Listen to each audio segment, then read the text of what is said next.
اهلا وسهلا بكم على قناتي من جديد، قناه امي جنتي اللي كتقدم لكم وصفات سهله وسريعه التحضير. اليوم غادي نقدم معكم المسمن اللي كيجي هشيش ورائع ما شاء الله. واولا صلوا على النبي، اللهم صل وسلم وبارك على سيدنا محمد وعلى اله وصحبه اجمعين. وغنمشيو للمكونات ان شاء الله. هنايا عندي 700 غرام من الدقيق، عندي هنايا ملعقه ديال الملح، والملح يعني حسب الرغبه. غادي نخلط المكونات بهذه الطريقه. غادي نضيف عليه هنايا ماء مغلي يا البنات، يعني ماشي ماء دافي، ماء مغلي غيكون ماء سخون. غادي نضيفه تدريجيا على الدقيق ديالي ونخلط حتى نحصل على عجينه متماسكه.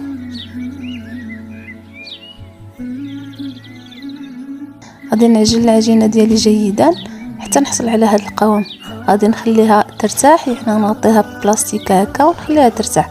من بعد يعني تقريبا واحد 10 دقائق او ربع ساعه هكا غادي ناخذ العجينه ديالي ونقسمها على قطعتين. هانتوما كما كتشوفوا انا قسمتها هنايا على قطعتين. هاد القطعتين غادي نقسمهم على 4 قطع، يعني غادي يكون عندي 8 قطع في المجموع. غادي هنايا نشكل هاد الكويرات.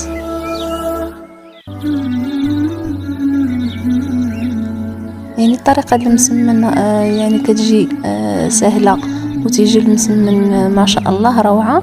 هنايا نتوما يعني غطيتهم بلاستيك وخليتهم واحد شويه، وغادي نطلقوهم فوق سطح العمل بالدقيق ديالي هكا. من الاحسن نستعمل النشا. غادي نحاول نطلقها بالدلاك.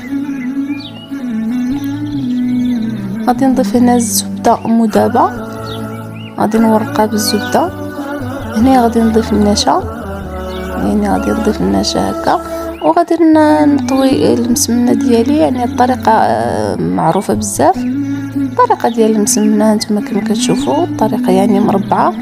غادي نطلق العجينه الاخرى وغادي كذلك ندهن الوجه ديالها بالزبده ونرش النشا اي مايزينا. وغادي ناخذ ديك الاولى ونحطها فوق العجينه اللي عاود طلقت وندهن بالزبده، يعني الاطراف ديالها هكا ونطويها. هانتوما البنات بهذا الشكل. غادي يكون عندي 4 قطع، يعني العجينه ديالي غادي تخرج لي 4 قطع. وهنا غادي نحاول نطلقها بالدلاك يعني بشكل متساوي، شكل مربع هكا. جربوا هذه الطريقه يا البنات، غيطلع لكم المسمن يعني ولو تكوني اول مره ديريه يطلع رائع ما شاء الله. هنا غتكون المقله ديالي سخنات وغادي ندهنها بشويه الزيت، وغادي نحط فيها المسمنه ديالي ونرشها بالزيت كذلك ونقلبها، يعني نبقى نقلبها هكا باش طيب ليا من كل جوي. انتم يعني كتطلع محمره وطيبه وروعه ما شاء الله. نتمنى ان المسمن ديالي يعجبكم، وما تنسونيش لايك والاشتراك وتفعيل الجرس.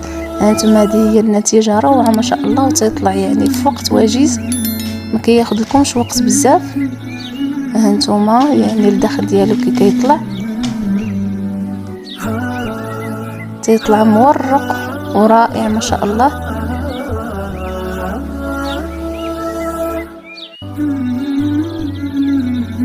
نتمنى ان الفيديو ينال الاعجاب ديالكم. نتلاقاو في وصفه جديده ان شاء الله على قناتي.